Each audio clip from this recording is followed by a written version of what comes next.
Hey guys, back again. I just wanted to do a video based on PDHW, or Priority Domestic Hot Water. It's based on a post that I actually put out on the group on the collective earlier, and we're having a little bit of a banter about it. Anyway, this is my interpretation. This is how I understand Priority Domestic Hot Water and how it works. Thank you for the little bit of a diagram, Kimbo. This is actually yours, by the way, bud. The cornerstone of any heating system, as we now know, is mass flow rate. So let's go back over that very, very quickly. And we're using the figure in here of 84. And that's simply derived from the specific heat capacity multiplied by the DT, the difference in temperature difference between the flow and return. It's a gas condensing boiler in this case, so it's 20 degrees. So it's 4.2 multiplied by 20 equals 84. So we're now going to take our power and divide that by 84. In this case of the gas condensing boiler, 30 divided by 84 multiplied by 60 to get our litres per minute, which is what we based this design on. We now have our mass flow rate of 22 litres per minute.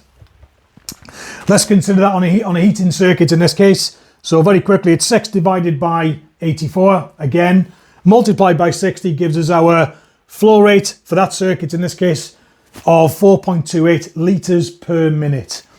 Now, this is about Priority Domestic Hot Water, guys. So if we consider there's 22 litres per minute coming out of the boiler, we've got a mass demand of 25.71 litres per minute on the cylinder, and we've also got the litres per minute flow rate for the rest of the heating circuit. We're already thinking now, is that pump big enough? Do we need to add more to it? Do we need to increase this system? Because I haven't got control over the flow. So let's think about what we do with domestic hot water priority. So because we're now going to change that gas boiler, we're going to reduce it by half. We've chosen a weather compensated or an open therm, preferably weather compensated, gas condensing boiler with two temperature outputs. There's a couple of boilers in the market, into gas, even some of the ideals. We won't go into that one right now. So let's consider for a second what that calculation means by reducing that boiler to a 15 kilowatt. So we've now got a 15 kilowatt boiler. Divide that by 84. And then we need to multiply it by 60. Number of seconds in a minute. So let's say 15 divided by 84 multiplied by 60, guys, gives us 10.71 litres per minute. Now that we've installed our new boiler, we'll go back up in a second, our system boiler, our 15 kilowatt system boiler, let's take the pump out because we don't need that anymore. And now we add in a diverter valve. So the diverter valve now, we traditionally use a normal 3-port valve. We're no longer doing that. We would normally go on B for bath, so it'd effectively be a B output, A on a diverter valve. We're now going to repipe this cylinder, and I'm sure you guys are piping it a lot better than I would, potentially down here. So we're using the same cylinder, 18 kilowatt at a DT of 10. And then we take this pipe and we drop it back in here. So what we need to add into the system via controls is a sensor into the cylinder. This could go off to controls, guys, but for the sake of this drawing, we'll just add it straight to the boiler. So we've now got a sensor that we've installed into the cylinder. That cylinder, via the controls, our wiring sensor is connected back to the boiler. What's happening now, someone comes home from work, run the bath, depending who's using the bath, depends how much water is obviously going to be run.